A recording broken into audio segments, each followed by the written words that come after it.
Welcome to another wondrous video on education. Sadly, in this video we shall be keeping it educational.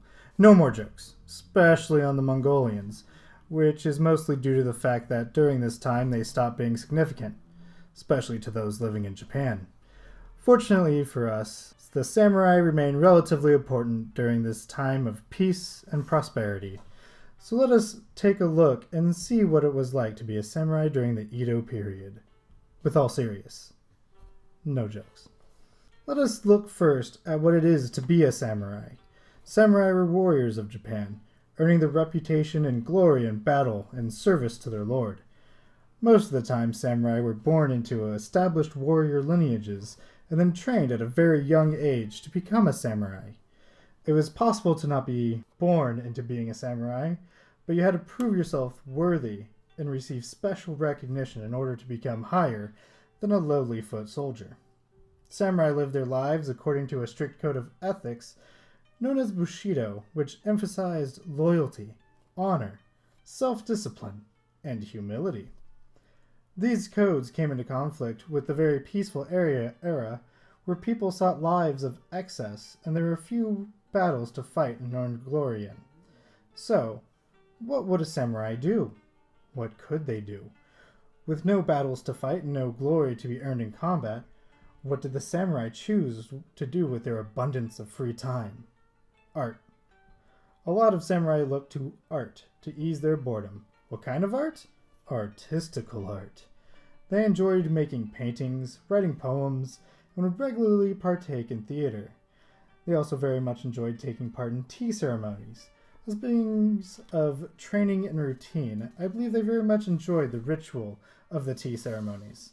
However, wearing armor at a tea ceremony would be rather awkward and look exceedingly strange. So what would the samurai wear to these tea ceremonies?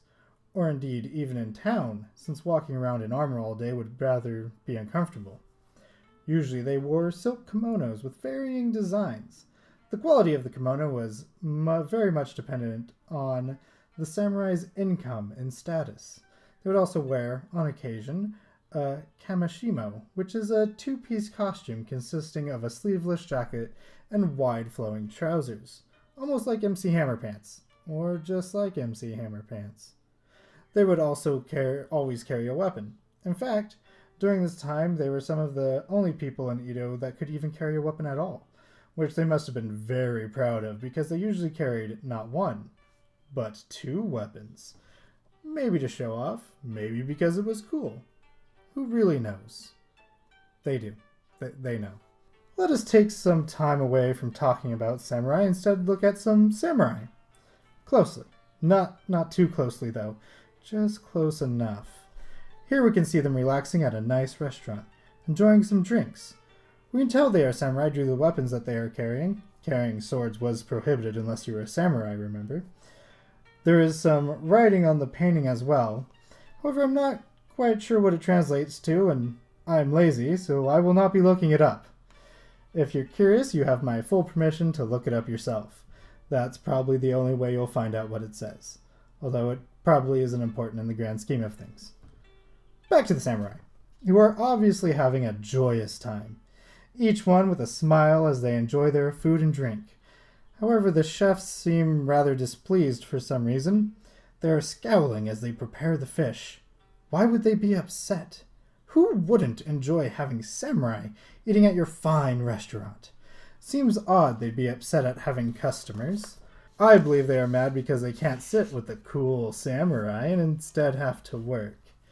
That's my explanation for it. The waitresses seem to enjoy having the samurai around as they lackadaisically enjoy their meal. This really shows what it is to be a samurai in the Edo period. No fighting, just relaxing and enjoying life as much as they can. As time went on, it seemed the nostalgia of having an elite warrior class in a time of peace and prosperity began to fade. As the merchant classes began to gain more wealth, they also got more status, eventually putting them on par with the samurai class. With no battles to fight, the importance of martial skills declined, and many samurai became bureaucrats, teachers, and some even full-time artists. This led to tensions within the samurai between those who accepted these changes and those who did not. Eventually, the wearing of swords was banned even by the samurai, and eventually the samurai class was outlawed and all of their privileges lost. By the late 19th century, the now gone samurai class was seen as a relic of a bygone era.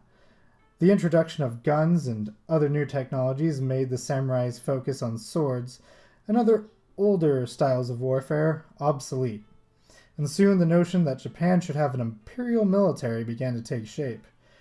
However, while the samurai may have faded to time, their concepts of honor and shame did not, and carried on into the future. So that is the story of the samurai. They were not just a class of warriors, but also skilled artisans that were able to hone their crafts during peacetime. More than just a title or a rank, being a samurai was a way of life, one taken very seriously during its peak. During times of war, they would express themselves in battle, earning glory and honor amidst the bloodshed. During times of peace, they turned to art to express themselves, creating paintings and poems, partaking in theater and tea ceremonies. However, as times changed, they got left behind as the peaceful era caused people to feel the warrior class was outdated, a relic of the past. Even though the samurai class is no more, their ideas and emphasis on honor and having an educated military can be seen as the world progressed into the future.